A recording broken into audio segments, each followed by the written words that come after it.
Drive so successful with the ground game, ending in a touchdown. Do you stick with that formula? That would be the number one thing you would think of, but so many guys now would look at it and say, we've got them set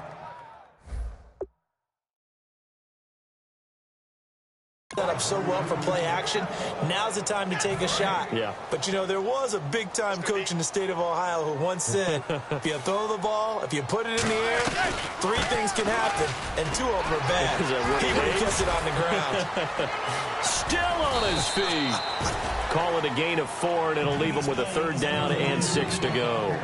Every time I see a coach challenge a spot, that makes me a little bit nervous for that coach. Those are very difficult to get overturned. Well, the biggest reason, correct me if I'm wrong, is just technology. A lot of times you just don't have the angle. Yeah, I think all the coach... After review of the play, the ruling on the field stands. Well, he challenged the play. It did not pay off. And that means he lost a timeout in that challenge. And as a coach, you hate that. Don't know if you took the advice of the player, you threw it yourself, but it didn't go your way. At the end of the day, it all comes back to the head coach. He has the final determination on whether to actually challenge the play or not. In this case, it didn't pay off for him. And that's got to be so heartbreaking. You throw that flag, you probably feel really confident, and then all of a sudden, boom, you lose the challenge. Yeah, when you take a look at it, you're throwing that flag because you believe you're going to be right. And when it comes back the other way, you have to regroup. Well, on that play, the expression, don't blink, you might miss something, certainly applied. That was fast. Defense diagnosed the play, and it was over in a heartbeat. They get 9 yards back on the run there, and they're left with a much more makeable 3rd and 2. On a 2nd and long, it's really nice to see an offense that has enough confidence to run the football in that situation. I think that goes back to their practice and game planning.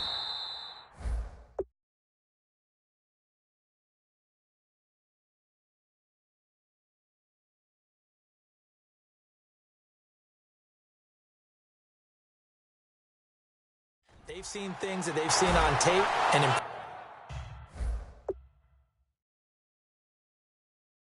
previous games that led them to believe that even in a long-distance situation, they can still run the football and gain enough yardage to put themselves in a good spot on 3rd down. I don't know about you, but that almost felt like old-time football there. 3rd and 2 is not necessarily just a running down anymore. A lot of times they want to throw the ball. They went back to the roots and powered forward and got the 1st down. And he's in for the score, and his spectacular season continues as he...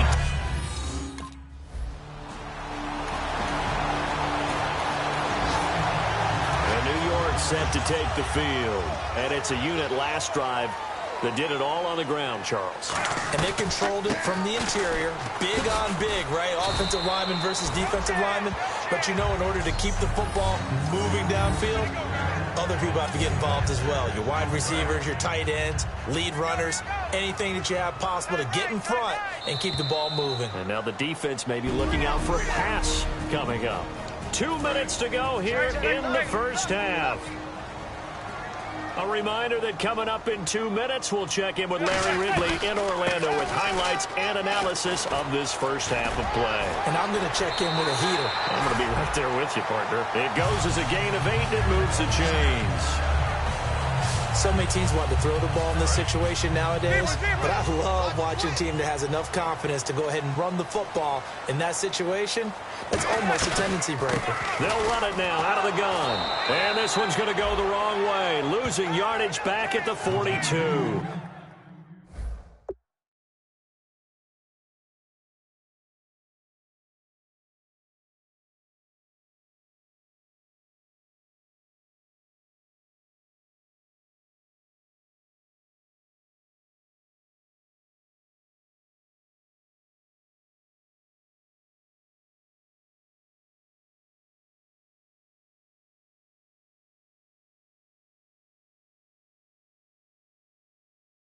A loss of a full 3 yards, and now it's 2nd down.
Manning to throw on second down. He'll try and set up the screen. It's complete. And some room to maneuver. And he's brought down. A good pickup there of 20 yards. That was a beautifully executed screen pass. Let the rushers get upfield. The blocking forms in front. Lofted it to the runner. And now, not only does he have open space in front of him, he's got an escort as well, and they pick up big yardage. And for one of the few times here today, this run's not going to go anywhere. Credit him with a 1-yard gain there to make it 2nd and 9. Second down following the run. A 1-yard gain can look like a disaster, but it all depends on how the game is going. Is it a series of 1-yard gains running the ball? If that's the case, you might have to start thinking about throwing it a little bit more. But if it's just the occasional 1-yard run, hey, congratulations to the defense. They won that one. Come back and get them the next time. But it was stopped on that play. But he's had plenty of carries all afternoon. Every now and then the defense is going to win one, but I don't think they'll shy away from handing it to him the rest of the game. And he gets the first down here as he's taken down at the 24. That one goes for 13 yards, and it moves the sticks. We really didn't have any doubt that he was going to be one of the top-rated rookies coming into the league, especially as a runner. And he's given us no reason to change our minds. That's a big-time run, and the production that he showed us in college is And he is into the end zone, and the touchdown record is now all his. I heard a coach talk about those late-in-the-half scores, especially ones that give your team a pretty decent cushion. He said those could be the ones that could finish off a squad if you let them. Yeah, they've got the cushion. This half has been theirs.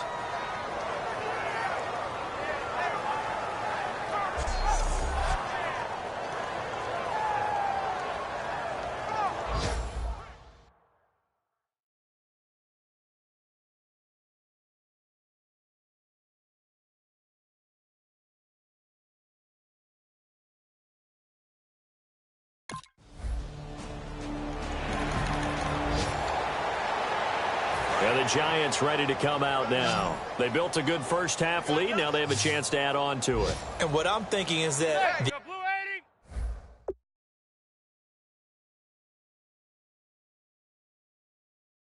offensive staff spent the entire halftime just working with them on, here's what we think they're going to do to attack us in the second half.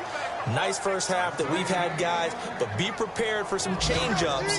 We're going to see them when we kick it off in the second half. See how they handle any adjustments that might be made defensively. I don't know about you, partner, but I'm rubbing my eyes after that play. Did we just see that runner not get yardage? A big-time play by the defense. It does happen occasionally, even against the best running backs who are having big days. And the confidence from last week carrying over to this week. 2 weeks in a row. And I have to admit, last week, I thought they were going to really struggle running the football. I thought that they had a real challenge on their hands.